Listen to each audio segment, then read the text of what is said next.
ರಾಜ್ಯದ ಪ್ರಸಿದ್ಧ ಪಕ್ಷಿಧಾಮ ರಂಗನತಿಟ್ಟು ಪಕ್ಷಿಧಾಮದಲ್ಲಿರುವಂತಹ ಬೋಟ್ಮ್ಯಾನ್ಗಳಿಗೆ ತಾರತಮ್ಯವಾಗ್ತಾ ಇದೆ ಅನ್ನುವಂಥ ನಿಟ್ಟಿನಲ್ಲಿ ಸಿಎಂಗೆ ಈಗ ಒಬ್ಬರು ವಕೀಲರು ಪತ್ರ ಬರೆದಿದ್ದಾರೆ. ಪತ್ರವನ್ನು ಬರೆದಂತಹ ವಕೀಲ ಪ್ರಶಾಂತ್ ಮೆಹತಲ್ ನಮ್ಮ ಜೊತೆಗಿದ್ದಾರೆ. ಅವ್ರನ್ನ ಮಾತನಾಡಿಸ್ತಾ ಹೋಗ್ತೀನಿ. ಸರ್, ತಾವು ಪತ್ರವನ್ನು ಬರೆದಿದ್ದೀರಾ, ಬೋಟ್ಮ್ಯಾನ್ಗಳಿಗೆ ಅನ್ಯಾಯ ಆಗ್ತಾ ಇದೆ, ತಾರತಮ್ಯ ಆಗ್ತಾ ಇದೆ ಅಂತ ಹೇಳಿ. ಯಾವ ಥರ ಅದೆಲ್ಲ ಆಗ್ತಾ ಇದೆ ಸರ್? ನೋಡಿ, ರೂಲ್ 25 ಸಬ್ಸೆಕ್ಷನ್ 2 ಕ್ಲಾಸ್ 5A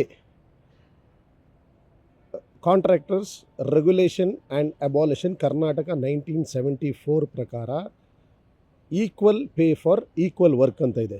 ಸಮಾನ ಕೆಲಸಕ್ಕೆ ಸಮಾನ ವೇತನ, ಇದು ಕಾನೂನು ಹೇಳ್ತಾ ಇರೋದು. ಈ ಬೋಟ್ಮ್ಯಾನ್ಗಳು ಯಾರು ಈ ರಂಗನತಿಟ್ಟಲ್ಲಿ ಕೆಲಸ ಮಾಡ್ತಾ ಇದ್ದಾರೆ, ಇವರು ಬೆಳಗ್ಗೆ 6 ಗಂಟೆಯಿಂದ ಸಾಯಂಕಾಲ 6 ಗಂಟೆ ಗಂಟೆ ಕೆಲಸ ಮಾಡ್ತಾರೆ. ಇವರಿಗೆ ಯಾವುದೇ ಥರದ ರಜೆಗಳಿಲ್ಲ. ಮತ್ತು ಇವರಿಗೆ ಈ ವೀಕೆಂಡ್ ಶನಿವಾರ ಭಾನುವಾರ ರಜೆ ಅಂದರೆ ಕನಸಿನ ಮಾತು. ಇವರು ಆ ಗಾಳೀಲಿ ಬೋಟ್ ಓಡಿಸ್ಕೊಂಡು ಗೈಡ್ ಕೆಲಸನೂ ಮಾಡಿ ಇವರುಗಳಿಗೆ ಎದೆ ನೋವು ಬಂದು ಇವರಿಗೆ ಯಾವುದೇ ಥರದ ಭದ್ರತೆ ಇಲ್ಲ, ಯಾವುದೇ ಥರದ ಫೆಸಿಲಿಟೀಸ್ ಇಲ್ಲ. ಇವರಿಗೆ ಯುನೀಕ್ ಸರ್ವೀಸ್ ಅನ್ನೋ ಒಂದು ಕಂಪನಿಯಿಂದ ಇವರಿಗೆ 15,000 ರೂಪಾಯಿ ತಿಂಗಳಿಗೆ ಕೊಡ್ತಾಯಿದ್ದಾರೆ. ಈ 15,000ದಲ್ಲಿ ಜೀವನ ಮಾಡೋಕ್ಕಾಗುತ್ತಾ? ತಂದೆ ತಾಯಿಗೆ ನೋಡ್ಕೋಬೇಕು, ಹೆಂಡತಿ ಮಕ್ಕಳು ನೋಡ್ಕೋಬೇಕು, ಮಕ್ಕಳನ್ನ ಓದಿಸ್ಬೇಕು, ಔಷಧ ತಗೋಬೇಕು, ಇತ್ಯಾದಿ ಕಾರ್ಯಕ್ರಮಗಳಿಗೆ ಅಟೆಂಡ್ ಮಾಡಬೇಕು. ಈ 15,000 ಆಗಲ್ಲ. 30 ಲಕ್ಷದಿಂದ 40 ಲಕ್ಷವರೆಗೂ ತಿಂಗಳಿಗೆ ಇವರು ಸಂಪಾದನೆ ಮಾಡಿ ಸರ್ಕಾರಕ್ಕೆ ಕೊಡ್ತಾ ಇದ್ದಾರೆ. ಇದರಲ್ಲೇ ಇದೇ ಅಭಿವೃದ್ಧಿಯಿಂದ ಆನೆ ಮಾಹುತರು ಲಾಸ್ಟ್ ಇಯರು ಸ್ಟ್ರೈಕ್ ಮಾಡಿದ್ರು, ಆನೆ ತೆಗಿಯಲ್ಲ ದಸರಾದಲ್ಲಿ ಅಂತ. ಸೊ ಅವ್ರಿಗೆ ಮಾಡಿದ್ರು. ಸೊ ಅವ್ರಿಗೆ ಮಾಡಿಬಿಟ್ಟು ಇದೇ ಇಲಾಖೆಯಲ್ಲಿ ಸಂಬಳ ತಗೋತಾರೆ. ಇವ್ರಿಗೆ ಈ 15 ಜನ ಬೋಟ್ಮ್ಯಾನ್ಗಳಿಗೆ ಯಾಕೆ ಮಾಡಿಲ್ಲ? ಏನಕ್ಕೆ ಅಂದರೆ ಇದು ಒಂದು ಕಣ್ಣಿಗೆ ಬೆಣ್ಣೆ ಒಂದು ಕಣ್ಣಿಗೆ ಸುಣ್ಣ ಹಚ್ಚಿದಂಗೆ. ಸೊ ಅದಕ್ಕೋಸ್ಕರ ಸರ್ಕಾರಕ್ಕೆ ನಾವು ಇದೊಂದು ಮನವಿ ಸಲ್ಲಿಸಿದ್ದೀವಿ. ಏನಂತ ಹೇಳಿ, ಈ ಬೋಟ್ಮ್ಯಾನ್ಗಳಿಗೆ ತಾವು ಪರ್ಮನೆಂಟ್ ಮಾಡಬೇಕು, ಏನೋ ಈ ಗುತ್ತಿಗೆ ಪದ್ಧತಿನ ರದ್ದು ಮಾಡಿ ಕಾಯಂಗೊಳಿಸಬೇಕು ಅಂತೇಳಿ ಒಂದು ಮನವಿ ಮಾಡ್ಕೊಂಡಿದ್ದೀವಿ. ಸರ್, ಈಗ ನಾವು ಬೇರೆ ಬೇರೆ ಡಿಪಾರ್ಟ್ಮೆಂಟ್ಗಳಲ್ಲಿ ನೋಡ್ತಾ ಹೋದರೆ ಸಾಕಷ್ಟು ಡಿಪಾರ್ಟ್ಮೆಂಟ್ಗಳಲ್ಲಿ ಈ ಥರ ಹೊರಗುತ್ತಿಗೆ ಆಧಾರದಲ್ಲಿ ಕೆಲಸ ಮಾಡ್ತಾ ಇರ್ಬೋದು. ಆದರೂ ಕೂಡ ವೈದ್ಯಕೀಯ ಕ್ಷೇತ್ರದಲ್ಲಿ ತುಂಬ ಜನ ಇದ್ದಾರೆ. ಯಾಕೆ ಈ ಬೋಟ್ಮ್ಯಾನ್ಗಳಿಗೆ ಪರ್ಮನೆಂಟ್ ಆಗಬೇಕು ಅನ್ನುವಂಥ ಉದ್ದೇಶ? ಯಾಕೆ ಅಂತಂದರೆ, ಆನೆ ಮಾಹೋತರು ಸ್ಪೆಷಲಿ ಸ್ಕಿಲ್ಡ್ ಲೇಬರ್ಸು. ಅವ್ರನ್ನ ಬಿಟ್ಟರೆ ಬೇರೆ ಇನ್ಯಾರು ಆನೆ ಓಡ್ಸೋಕ್ಕಾಗಲ್ಲ. ಕರೆಕ್ಟಾ?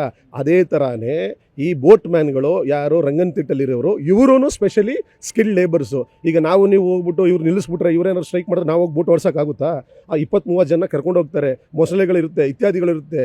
ಏನಾದ್ರು ಬೋಟ್ ಪಲ್ಟಾಯಿಸ್ಕೊಂಡು ಅಂತಂದರೆ ಅಷ್ಟು ಜನ ಜೀವನ ಹೋಗ್ಬಿಡುತ್ತೆ. So these are specially skilled labours. ಅದಕ್ಕೋಸ್ಕರನೇ ಇವರಿಗೆ ಏನೋ ಪರ್ಮನೆಂಟ್ ಮಾಡಬೇಕು ಅಂತ ಕೇಳ್ಕೊತಾ ಇರೋದು. ಜನ ವರ್ಕರ್ಸ್ ಇದ್ದಾರೆ ಸರ್ ಟೋಟಲ್ ಆಗಿ? ಅದರಲ್ಲಿ ಟೋಟಲ್ 16 ಜನ ಇದ್ದಾರಲ್ಲೇ, ಒಬ್ಬನಿಗೆ ಮಾತ್ರ ಪರ್ಮನೆಂಟ್ ಆಗಿದೆ, ಇನ್ನೂ 15 ಜನಕ್ಕೆ ಪರ್ಮನೆಂಟ್ ಆಗಿಲ್ಲ. ಈಗ ಒಂದು ವೇಳೆ ಇದರ ಮುಂದಿನ ನಡೆ ಏನು ಸರ್ ತಮ್ಮದು? ಈಗ ಪತ್ರ ಬರೆದಿದ್ದೀರಾ, ಅರಣ್ಯ ಸಚಿವರಿಗೂ ಕೂಡ ಪತ್ರ ಬರೆದಿದ್ದೀರಾ, ಸಿಎಂಗೂ ಪತ್ರ ಬರೆದಿದ್ದೀರಾ, ಮುಂದೆ ಏನು ಕ್ರಮ ತೆಗೆದುಕೊಂಡು? ನೋಡಿ, ಇವರು ಈ ಪಾಲಳ್ಳಿ ಅಂತೇಳಿ ಈ ಮೈಸೂರು ದಸರಾ ಕುಸ್ತಿ ಪೈಲ್ವಾನ್ರುಗಳು, ಮ್ಯಾಕ್ಸಿಮಮ್ ಪೈಲ್ವಾನ್ ಮುಕುಂದ, ಪೈಲ್ವಾನ್ ವಿಜೇಂದ್ರ, ಪೈಲ್ವಾನ್ ರವಿ, ಪೈಲ್ವಾನ್ ಗಿರಿ ಮೊನ್ನೆನೂ ಗದೆ ಹೊಡೆದಿರೋರು. ಇವರೆಲ್ಲ ಸ್ವಲ್ಪ ಜನ ಹೊರಟು, ಆದರೆ ಮನಸ್ಸಲ್ಲಿ ಇವರು ತುಂಬ ಏನೋ ಮನಶುದ್ಧಿ ಇರುವಂಥವ್ರು, ಮನಸ್ಸಲ್ಲಿ ತುಂಬ ಒಳ್ಳೆಯವರು. ಇವರೂ ಸ್ಟ್ರೈಕ್ ಮಾಡ್ಬೋದಲ್ಲ, ಮಾಡಲ್ಲ. ಯಾಕೆಂದರೆ ರಾಜ್ಯ ಸರ್ಕಾರದ ಮೇಲೆ ಇವ್ರ ಭರವಸೆ ಇದೆ, ಇವತ್ತಲ್ಲ ನಾಳೆ ಮಾಡ್ತಾರೆ ಅಂತ. ಇದರ ಮೇಲೆ ಸುಮಾರು ಸುಪ್ರೀಂ ಕೋರ್ಟ್, ಹೈಕೋರ್ಟ್ ಜಡ್ಜ್ಮೆಂಟ್ಸ್ ಇದೆ. Steel authority of India versus Jaggu and others. Okay, steel authority of India versus front workers association, K Prasad versus union of India, Rajendra Singh versus union of India, international airport authority of India versus international air cargo workers association. ಈ ಥರ ಸುಮಾರು citations, judgments ಇದೆ for equal pay for equal work. So ಇದು ಏನಾದರೂ ಇವರು ಮಾಡಿಲ್ಲ ಅಂತಂದರೆ ನಾವು ಮುಂದೆ ಕಾನೂನು ಹೋರಾಟ ಮಾಡ್ತೀವಿ.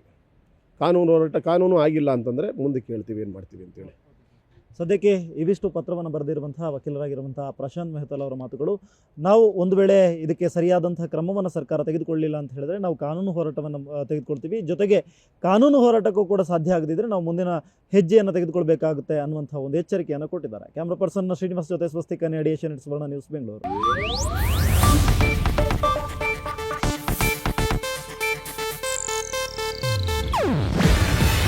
ಇದು ಏಷ್ಯಾನೆಟ್ ನ್ಯೂಸ್ ನೆಟ್ವರ್ಕ್ ಪ್ರಸ್ತುತಿ. ನೀವು ನೋಡ್ತಿದ್ದೀರಾ ಏಷ್ಯಾನೆಟ್ ಸುವರ್ಣ ನ್ಯೂಸ್.